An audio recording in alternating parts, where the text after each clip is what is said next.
One of the most important skills that you need to learn in organizing your mind, in organizing your time, is learning how to get your priorities in the right order. And I'm going to talk about that in this video. Now, there's a great tendency when you're an entrepreneur to give equal weight to everything, equal weight to every task that you have to fulfill.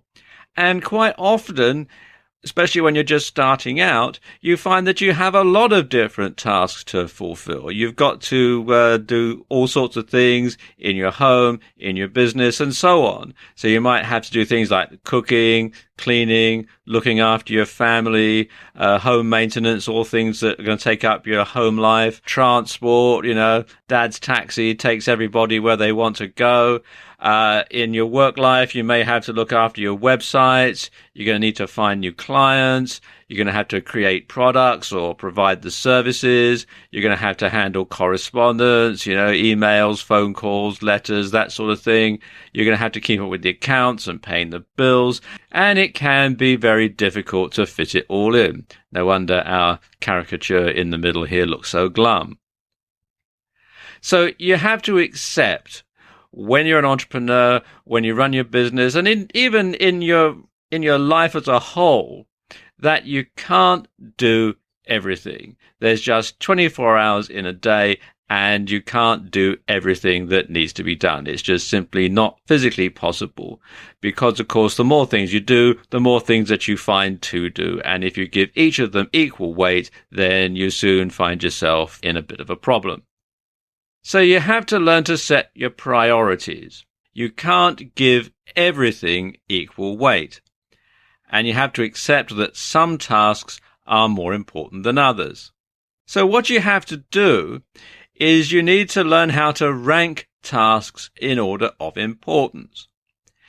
And you need to rank them like this, really. First of all, top priority are the tasks that you must do, come what may, come whatever you must do, whatever this task is. And this could be something in your business life, like going out and getting some new clients. It could be something in your home life, like you must pay your mortgage, that sort of thing. And then there's the things that you should do. And these are the things that you should do, and you're going to try your darndest to, but you can't 100% guarantee that you're going to be able to do it, because they don't have as high a priority as the things that you must do. And then there's the things that you could do, if there's time. Otherwise, it's no big deal. And then there's the stuff that you can't do. And I suppose this, along with what you must do, is one of the most important categories, because you can't do everything. Now, exactly what your top priority is going to be is going to depend a lot on you, on your business, and your circumstances. So when it comes to deciding what sort of priority to give something, you need to ask yourself, if I don't do whatever today, what's the worst thing that can happen? Now, if the consequences are dire, then this task is going to fall into the must-do category. So, for example, if you're not going to pay the mortgage, then you're going to get kicked out of your house, then obviously that comes into the must-do category. If the consequences are inconvenient, then this task will fall into the should-do category. You should do it, you should try and do it, but if you don't, well, there'll be problems, but it won't be a really serious problem. And if the consequences are no big deal, then this task should fall into the could-do category or the can't-do category. And when you're deciding what's going to fall into the can't-do category, you need to learn how to say no without feeling guilty. Now, lots of people have a big hang-up about this, and I suppose it goes back to childhood where you're brought up to please people, so you say yes. And of course, it is easier to say yes to something than it is to say no to something, because you don't want to hurt people's feelings and that sort of thing. But when you say yes to everything, you are really not doing yourself any favors, because, as I said, you can't do everything. So you need to learn to say no without feeling guilty.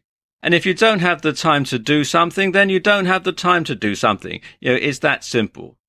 It's not about being selfish. Lots of people will lay on a guilt trip when you say, oh, no, I can't do this. Oh, really? Why not? Blah, blah, blah, blah, blah. But it's not that way at all. It's not about being selfish. Because when you say no to something, it means that you're able to say yes to something that's more important. So something that goes at a low priority and you say no to it, it means that you're saying yes to having the time to doing something that's more important, that's something that's in the must-do category or the should-do category.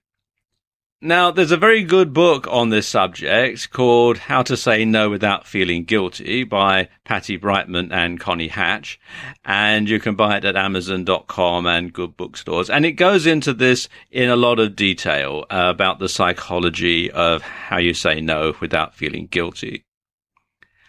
But once you can do that, once you've got that skill, you should be able to get your priorities in order very easily.